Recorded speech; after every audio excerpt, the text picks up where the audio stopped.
Sore itu, Erik, Nani, dan Kesna berencana menjenguk temannya di rumah sakit terpencil. Mereka mendatangi sebuah rumah makan yang sekaligus menyewakan mobil. Tapi mau sewa rental mobilnya ya, Pak? Awalnya pemilik rental mobil ragu untuk menyewakan, karena yang tersisa hanya satu mobilnya yang sudah tua dan butuh. Sebenarnya pemilik mobil tidak enak hati, karena kondisi mobil yang sudah tua seperti itu, takut mogok di jam. Namun karena mereka tetap mau menyewanya, pemilik mobil memberikan diskon harga yang lebih murah. Kuncinya, hati-hati.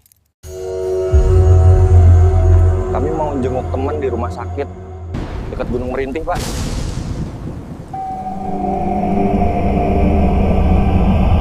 Erik, kenapa Bapak itu lari ya? Mungkin takut kali, jaketnya mirip jaketnya Kesna.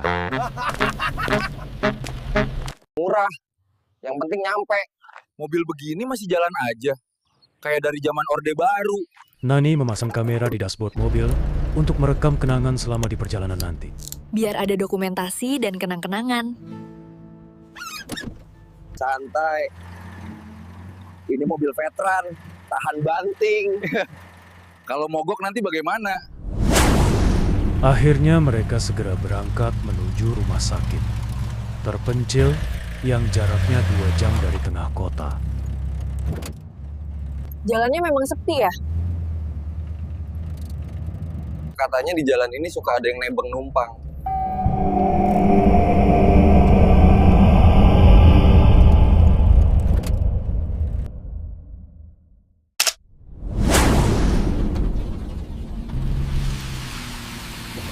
Tadi kayak ada orang.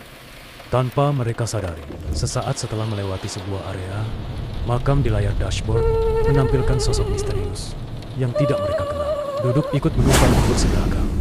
Tadi kayak ada orang. Bangun! Bangun! Kesna!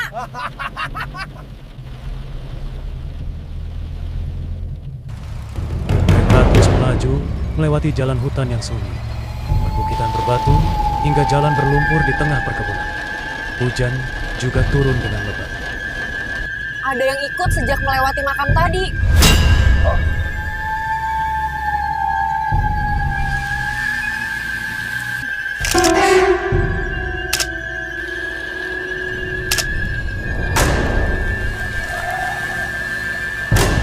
Kemudian mobil menepi berhenti sejenak karena Nani pusing dan mual. Mungkin karena Nani mabuk perjalanan, atau mungkin juga Nani peka terhadap hal-hal gaib. Masa masuk angin? Ada yang ikut sejak melewati makam tadi.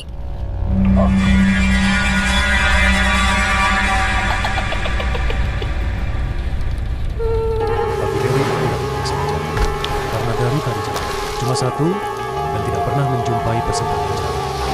Tapi ketika jalan hutan bikin rasa sunyi. Jalannya memang sepi ya? Kabut makin tebal di depan.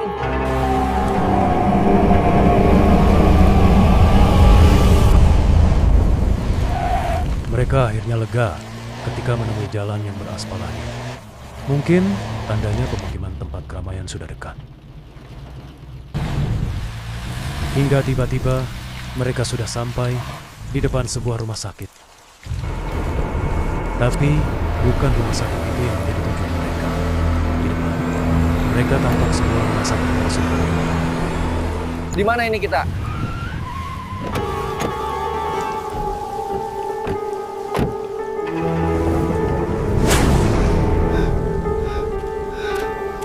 Tolong aku!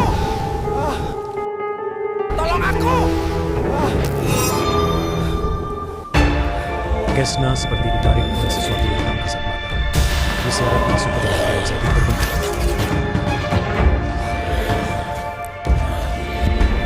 Tubuh Kesna tak mampu menahan dan terus tersekat hingga membuatnya terjatuh.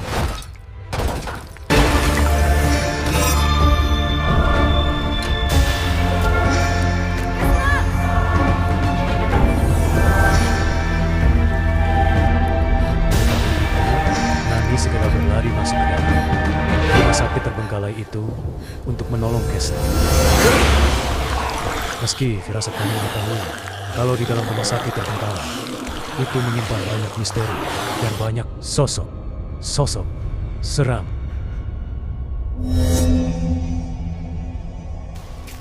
Kesna!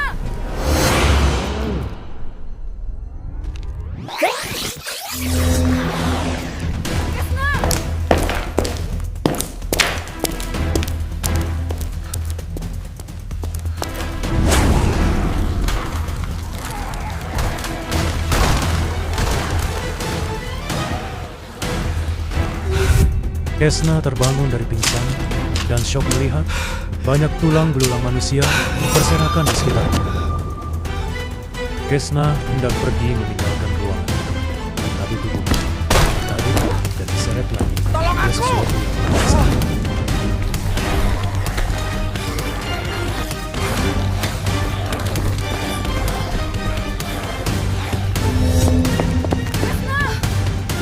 Tolong aku!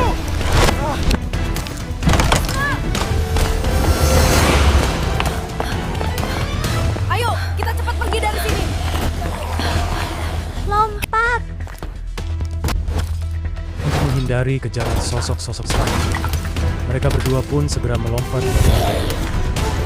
Ternyata sosok-sosok seram itu juga muncul dari lantai bawah, dari halaman belakang rumah sakit terbengkalai itu. Nani terus berlari dan tidak mengetahui kalau Kesna tertinggal di belakang karena terjatuh saat melompat dari lantai 2 tadi. Nani! Kesna! Ah!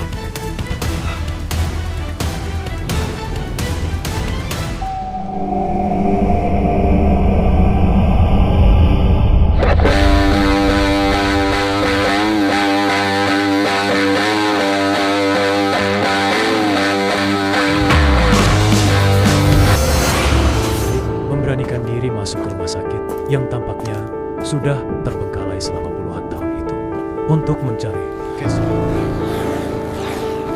Nani berbalik kembali ke lantai 2 untuk mencari keberadaan Kesna. Namun Nani malah terpojok oleh sosok-sosok seram dan satu-satunya